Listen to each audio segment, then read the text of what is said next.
નમસ્કાર દર્શક મિત્રો, હું છું બાબા શેઠ. વિજાપુરની ખબરમાં આપનું સ્વાગત.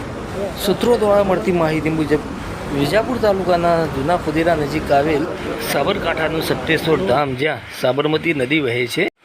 વિજાપુર તાલુકાના જૂના ફુદેરા ગામનું યુવક ચૌહાણ રણજીત કુમાર તલાજી આજે બપોરે પોતાના ઘરેથી નીકળી અને સપ્તેશ્વર ધામ ખાતે આવેલ સાબરમતી નદીથી પસાર થઈ રહ્યો હતો. તે દરમિયાન કોઈ કારણસર નદીમાં પડી ગયો હોવાની જે સમાચાર છે હાલ તો સૂત્રો દ્વારા જાણવા મળી રહ્યા છે. ફાયર બ્રિગેડની ટીમો આવી ગઈ છે. સાબરકાંઠાની વિજાપુરની ફાયર ફાઇટર સાથે ફાયર ફાઇટરો ઉપર જે નદીમાં પડેલ યુવકની શોધખોળ આદરી દેવામાં આવી છે. વિજાપુરની લાડોલ પોલીસ અને સાબરકાંઠા પોલીસ પર ઘટના સ્થળે આવી પહોંચી છે. આ અંગે અમારા સંવાદદાતા તરુણ પટેલ વધુ માહિતી આપી રહ્યા છે.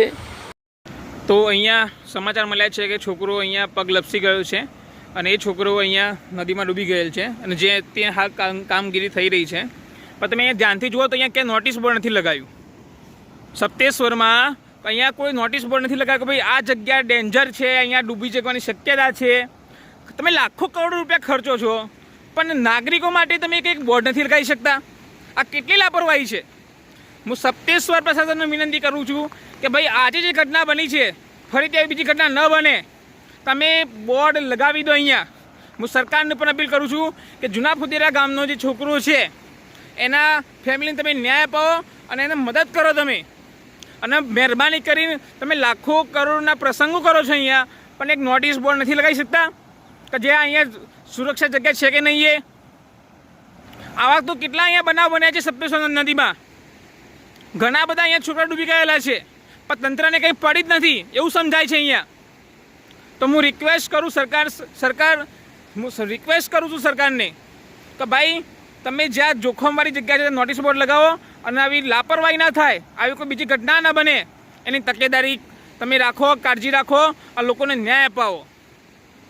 જય હિન્દ, જય ભારત. તો સપ્તેશ્વર અહીંયા ધામમાં એ નદી કિનારે અહીંયા આમનો કાકાનો છોકરો ડૂબી ગયેલ છે અને હાલ એનો અત્તો પત્તો ક્યાંય છે નહીં. પણ ખરેખર વસ્તુ એવી છે કે પ્રશાસનની આ લાપરવાહી છે. જો અહીંયા નોટિસ બોર્ડ લગાવેલું હોત તો આ છોકરાને અત્યારે આ હાલત ના હોત. અહીંયા લાખો કરોડો રૂપિયા ખર્ચવામાં આવે છે પણ એક નોટિસ બોર્ડ નથી લગાવી શકતા. ખરેખર આ પ્રશાસનનો જ વાંક છે. અને અત્યારે કાકાના છોકરાને અત્યારે દુઃખદ ઘટના બની છે અને આ કાકાના છોકરાને, આમની ફેમિલીને ખરેખર સરકાર જેટલી મદદ કરી શકે એટલી મદદ કરે અને આવનારા સમયમાં કોઈ બીજા છોકરા સાથે આવું ન થાય, કોઈ બીજા નાગરિક જોડે આવું ન થાય એની તકેદારી રાખે. જય હિન્દ, જય ભારત.